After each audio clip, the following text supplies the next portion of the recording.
Hello guys, muraho mumeze neza? Nanje nkaba ndi wa Mungu wanyu nongeye kugaruka kugira ngo dushobore kubashikiriza kino kiganiro aho uno munsi tugiye kuyaga ku mateka y'umuririmbyi w'icamamare mu karere ka Afrika ndetse no muri East Africa. Uyo nawe sundi akaba ari Jose Chameleone. Tugiye kuyaga mu buzima bwiwe bwa misi yose bw'uno muririmbyi, haba mu buzima busanzwe ndetse no mu kazi kiwe k'umuziki. Ndetse kandi nongera ndagusaba wewe nimba ukiri mushasha kuri runo rubuga bandayagura subscribe, like hamwe na share na comment kugira ngo tubandanye kugira umuryango wagutse, umuryango rugari, kugira ngo ikiganiro cyacu kigiye ko ushobore kuba mu bambere bakurikirana ibiganiro byacu. Reka dushobore kwinjira mu mateka y'umuririmbyi ariwe Jose Chameleone akomoka mu gihugu ca Uganda. Uno muririmbyi yavukiye mu gihugu ca Uganda, ni mu gihe wewe n'umuryango wiwe bakomoka mu buseruko bw'igihugu ca Uganda. Aho ni mu gihe uno muririmbyi aho yakuriye mu gace kitwa Katwe. Aho ni mu gihe muri ako gace kitwa Katwe na gace kasanzwe kaziko ari agace kari i Kampala, kasanzwe kabamo abantu batishoboye ndetse abantu bakenye cyane ku rugero ruhagije, ku rugero rwo hejuru. Aho bino bintu vyatumye umuririmbyi rurangiranwa Jose Chameleone bituma akura amenyereye ubuzima bubi hakiri kare, kumvo z'uko yakuriye mu gace kasanzwe kabamo abantu bakenye cyane mu gihugu ca Uganda. Aha tuko tuyaga ku buzima bw'umuririmbyi Jose Chameleone, aho yari asanzwe afise abavukanyi benshi canke abo bavukana benshi, harimo n'abashoboye kumenyekana, hakaba harimo n'uwitwa Weasel aho yashoboye gukora indirimbo n'umuririmbyi yitwa Radio. Uwundi nawo n'umuririmbyi asanzwe yitwa Pallaso. Aho ni mu gihe nawo asanzwe akomoka mu muryango w'umuririmbyi w'igihangange, akaba ari umuririmbyi yitwa Jose Chameleone. Aho uno muririmbyi Jose Chameleone asanzwe akomoka mu muryango utari wifise gose, ariko mu mpano yiwe canke biciye mu mpano y'uno muririmbyi yashoboye gufasha umuryango wiwe, ashobora kuwuteza imbere. Aho uno muririmbyi Jose Chameleone akiri muto cyane yakunda kumviriza indirimbo z'abanyamahanga harimo Bob Marley hamwe na Lucky Dube. Aho nawe niho yashoboye gukura iciyumviro shobora kwinjira mu kazi ko kuririmba, nawe akuraho araba umuririmbyi. Muri kano kanya tuvugana uno mugabo Jose Chameleone yaramaze kuba icamamare, aho uno mugabo mu ndoto ziwe yarafise kwari kuba umuririmbyi w'igihangange, umuririmbyi w'umunyafrika asanzwe azi ku isi yose, kandi izo ndoto ziwe aho uno mugabo yashoboye kuzishikako. Reka tubandanye dusesangura ano mateka y'uno mugabo.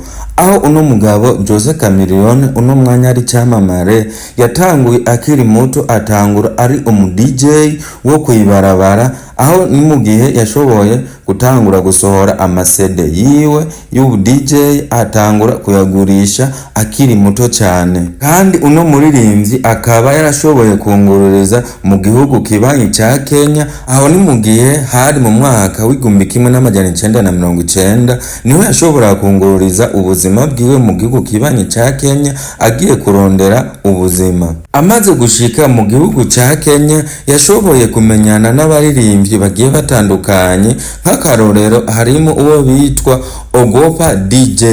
Uwo ari mu bantu ba mbere bashoboye guhura n'uno mugabo Jose Chameleone. Umugabo Jose Chameleone mu gihugu ca Kenya yashoboye kubaho ubuzima bubi cyane ndetse ku rugero rubi, aho yashobora gusangira igitanda kimwe n'abandi bagabo bashika kuri 5, aho inshuro nyinshi muri zo yashobora kurara hasi canke akarara kw'isima, canke bikunze agashobora kwisasira ibikarato. Uno muririmbyi Jose Chameleone yabandanije gushikiriza ati, sinatanguye ndi umuririmbyi w'umustar, ahubwo natanguye ndi umuririmbyi mfise izina ritwengeje cyane. Aho ni mu gihe abantu benshi cyane babandanya guma bamutwenga bamuvuga nabi. N'umugabo Jose Chameleone ari mu bagabo baciye muri strago nyinshi cyane kugera aho ageze ubu ari umustar, ari umusuperstar. Ni mu gihe indirimbo yashoboye kumenyekanisha uno mugabo yayisohoye mu mwaka w'ibihumbi 2000. Iyo ndirimbo nayo si yindi ikaba yitwa Mamma Mia. Ikaba ari yo ndirimbo yashoboye guhindura ubuzima bw'uno muririmbyi Dr. Jose Chameleone. Aho ino ndirimbo Mamma Mia yashoboye kumuhindurira ubuzima, iratuma aba icyamamare, iratuma amenyekana cyane. Aho ni mu gihe bisigura ko yashoboye kumenyekana muri East Africa ndetse no mu karere ka Afrika, aho byari bivuye kuri iyo ndirimbo yiwe nshasha yari asohoye mu mwaka w'ibihumbi 2000 ariyo yitwa Mamma Mia. Aho yashoboye kwandika iyo ndirimbo ari mu buzima mubi cyane, aho iyo ndirimbo yashobora kuvuga ku buzima busanzwe ndetse n'urukundo hamwe n'umubabaro. Aho iyo ndirimbo yavugijwe mu maradiyo menshi cyane, ku mateleviziyo menshi cyane. Kuva ico gihe iyo ndirimbo isohotse, ico gihe baciye bamuha izina rishasha, aho bamwise umuririmbyi mushasha w'igihugu c'Ubuganda. Maze gufatisha niko guca atanguza label yiwe yitwa Lionel Island Music Empire. Aho iyo label yiwe yari ifise ihangiro ryo gushikira abaririmbyi bakiri bato, ndetse yaranabikoze. Abo baririmbyi arabazamura, abagira abastar, abagira abaririmbyi bakomeye cyane. Muri kano kanya tuvugana, reka ndaguhe akarorero k'abaririmbyi bagera kuri 3 bari barashoboye gusinyishwa muri iyo label yiwe. Uwa mbere akaba ari Radio and Lizzo hamwe na Paraso, uwundi nawo akaba ari AK47. Abo nibo baririmbyi yashoboye gusinyisha muri iyo label yiwe, ndetse arabashigikira bagera kuba aba superstar muri kano kanya. Ndetse nubwo harimo abamaze kwitaba Imana, ariko bari bamaze gukora byinshi mu muziki w'igihugu cya Uganda ndetse no muri East Africa, bari bayiserukiye neza cyane. Label y'umuririmbyi Jose Chameleone yabaye nk'ishure ku baririmbyi benshi bo mu gihugu cya Uganda, aho benshi bashoboye kwigira umuziki kuri iyo label yiwe. Uwo muririmbyi yashoboye kubandanya ashikiriza ati wewe yazanye icyiyumviro kugira ngo abaririmbyi bandi bashobore kugira aho batangurira ibijyanye n'umuziki. Aho ni kumvo z'uko wewe yavuze ati yari yarashoboye kubura aho ashobora gutanguririra ibijyanye n'umuziki. Aho uno mugabo Jose Chameleone yashoboye gutahukana ubushimwe bwinshi bugiye butandukanye, ndetse buvuye mu bihugu byinshi bigiye bitandukanye muri Afrika kandi n'inyuma ya Afrika. Reka mbahe akarorero aho yashoboye gutwara MTV Africa Award Music, yatahukanye ako gashimwe. Kandi gashimwe yashoboye gutahukana gashimwe kitwa Channel O Music Award na Kisima Award yakomoka mu gihugu ca Kenya, ndetse yabandanije gutahukana ibihembo byinshi bigiye bitandukanye. Aho mu mwaka w'ibihumbi 2014 yashoboye gutahukana award ihambaye cyane, award ikomeye kumvo z'uko yashoboye kugira uruhara runini rwo guteza imbere igisata kijanye n'umuziki. Aho hari mu karere ka Afrika y'ubuseruko, mu gihe abantu benshi cyane bari basigaye bamwita ati King of East Africa Music. Aho ni mu gihe yashoboye gukundwa n'abantu benshi cyane mu bihugu bigiye bitandukanye, Kenya, Tanzania ndetse no mu Buganda hamwe no mu gihugu cy'u Rwanda. Ahandi naho yashoboye guhurumbirwa ni mu gihugu cy'u Burundi, aho n'uno munsi agifiseyo abafana benshi bamukunda cyane. Nubwo byari bimeze uko, ntihari habuze abandi bamuvuga nabi uno mugabo, aho bashobora kumwagiriza ibintu byinshi cyane, harimo ukutubaha abamenyesha makuru. Abandanya bavuga ati uno mugabo ariyemera cyane, aribona, afise ubwishime bwinshi. Abandanije kuguma bamwagiriza kuba adashigikira batavyumva kumwe nawe, bore kubahera akarorero ku muririmbyi w'igihangange muri ico gihugu ndetse asanzwe ari umunyepolitike asanzwe akunze kwitoreza kuba perezida w'igihugu ca Uganda.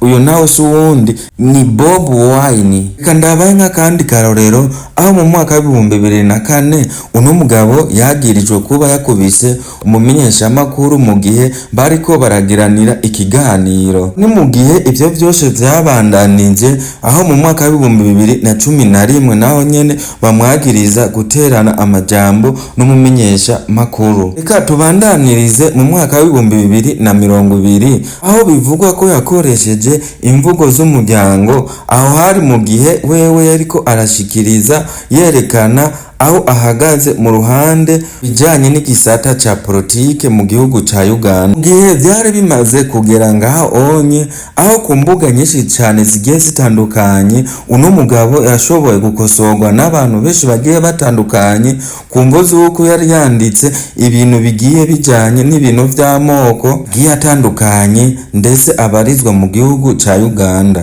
Ariko nubwo biruko uno mugabo n'umuntu asanzwe afise urukundo kandi yitaho abantu. Mu mwaka w'ibihumbi 2008 yashoboye gushinga ugwiwe Ramake yashoboye kurongora, aho ni mu gihe bari bamaranye imyaka irenga 13 bubakanye, ndetse uyu mwaka tuvugana bashobora kuba bari mu myaka irenga 35 basangiye urugo rumwe, aho basanzwe bafitaniye abana barenga 5. Aho umufasha wiwe Daniela yamubaye hafi mu buzima bwiwe bw'umuziki ndetse no mu buzima bwiwe bugoye, yagumye ari hafi yiwe amutera intege. Aho uno mugore wiwe canke umufasha wiwe yari umunyamahoro, yari umugore akunda umugabo agakunda n'abana biwe, nubwo vyavugwa ko Chameleone yari asanzwe amuca inyuma, ariko wewe ntivyigeze bimuca intege,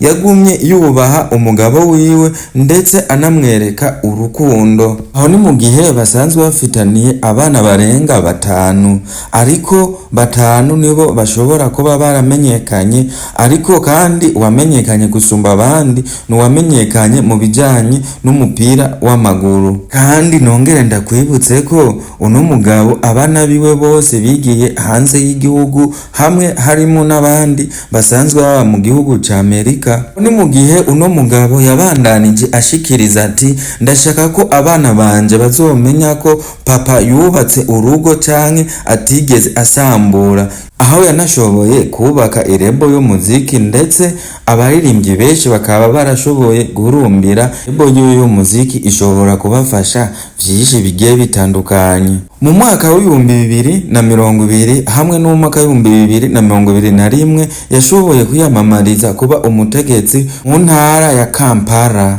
aho muri ico gihe yashaka kuyihindura isi y'ugwaruka. Yanabandanije ashikiriza ati abayobozi benshi bagumye bavuga, ariko ubu uno mwanya dushaka abakora ndetse abakora ibintu bigashimwa n'abaturage. Mu gihe muri ico gihe abantu benshi cyane bashoboye gushigikira uno mugabo, aho abari bamushigikiye muri ico gihe bashoboye kuvuga ati Jose Chameleone ni voice of the people. Muri ico gihe yari ashigikiye umupresidari wa Museveni, ivyo bintu bikaba vyatumye agiranira amakimbirane na mugenzi we asanzwe ari umuririmbyi ariwe Bobi Wine. Nubwo vyagenze uko bishobora kumuteranya na mugenzi we, aho uno mugabo wewe yifuza gutanguza academy aho kari kitwa Chameleone Academy Music, hari kubarizwa mu gihugu ca Uganda. Aho ni mu gihe yari guca abandanyiriza urugendo rwiwe gushira ibitabo ku mugaragaro canke ku masoko mpuzamakungu vyavuga ku bijanye n'urugendo rwiwe rw'ubuzima bwiwe busanzwe, haba no mu muziki, hamwe no gutanguza TV channel yiwe muri Afrika yo hagati. Muri ico gihe yabandanije ashikiriza ati ndashaka kwerekana mu myaka 5 abandi baririmbyi, kuko sije nyene ndi umuririmbyi muri kino gihugu. aho uno mugabo yabandanije kwandika amateka agiye atandukanye, ndetse muri kano kanya akaba ari mu baririmbyi batanu muri Afrika y'ubuseruko, kandi akaba ari bo baririmbyi b'ibihe byose. Aho ni mu gihe abana n'abakuze bashoboye kumumenya ndetse baramuhurumbira, kandi indirimbo z'uno mugabo zashoboye gukora ku mutima abantu benshi bagiye batandukanye, nk'akarorero mu gihugu cy'u Burundi, Tanzania hamwe na Kongo n'u Rwanda ndetse na Uganda hamwe na Kenya. Izo ndirimbo ziwe zashoboye kubakora ku mutima, zabaye inkoramutima. Kino kiganiro cyacu tukirangirize kuri bano bagabo bakurikira, aribo Pallaso, Weasel hamwe na Radio na Bebe Cool, tibagiye hamwe na Bobi Wine.